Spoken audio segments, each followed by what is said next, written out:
Elon Musk saying that he will buy Twitter after all. This coming just a few weeks to go before he was scheduled to go to trial with the social media company in a bid to get out of his original deal. Joining us right now with a look at what may have changed Musk's mind is Musk biographer Walter Isaacson, who is a professor at Tulane University, a partner at Perella Weinberg, and a CNBC contributor. And Walter, look, the knee-jerk reaction was he did this because he didn't want to get deposed on Friday, and his lawyers told him that he very likely was going to lose in court. Is that what changed his mind? I would think the second is more important. He's got very smart lawyers. I'm sure he told them, they told him what the chances were. Not that, you would definitely lose, but I think Elon Musk is somebody who does the numbers and the risk analysis very well. And there was probably 80–90% chance he was going to lose in Delaware Chancery Court. So why go through that? There's part of him that really knows how to make Twitter into an amazing product. So he gets up many mornings and just thinks about how great it would be to have. I think he thinks the price is unfair now, but that wasn't worth going through the court fight, apparently.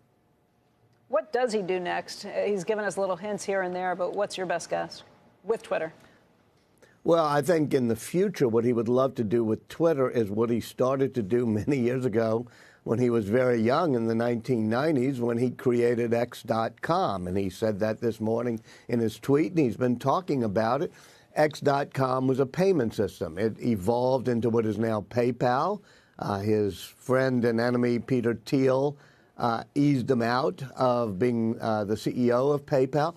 But Musk's vision of PayPal was a little bit, Arjun talked about it earlier in your show, like WeChat, which is a social network on which you do all of your payments, in which people create content, in which it serves as your real financial system. You don't have to write checks or anything else. And so I think he could create, as he certainly knows how to do, a social network out of Twitter that compensates content. In other words, whether you're a newspaper or whatever, you don't have all these paywalls and subscriptions. People who come to you through Twitter pay you a small amount. Likewise, if you're a content creator like on TikTok or YouTube, you get a little bit of payments for that. And I think he's got a really great vision for what Twitter can be. Is he the one who executes that vision? Does he find other people to do it for him? Because as genius as he is, there are a limited number of hours in the day, and he's got a lot of other big projects that he really cares about, everything from SpaceX to Tesla and beyond.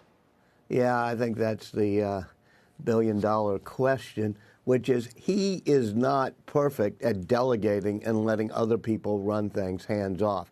He is always the chief engineer and the chief product officer.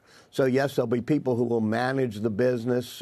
He has incredibly good people, both at SpaceX, like Gwen Shotwell and Mark Juncosa, or at Tesla, like Drew Baglino and Lars Moravy.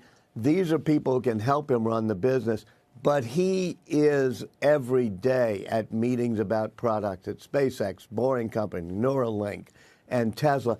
And I don't quite know how he's going to add more hours to the day, because I know he's not going to take a hands-off approach if he ends up running Twitter.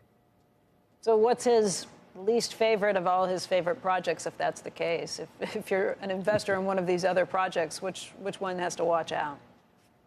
He's got, as you know, many children, and he loves them all, and he doesn't sort of pick and choose. I think there are times when he focuses serially on different things. There was a time when I was with him last year where he was absolutely obsessed by Solar Roof.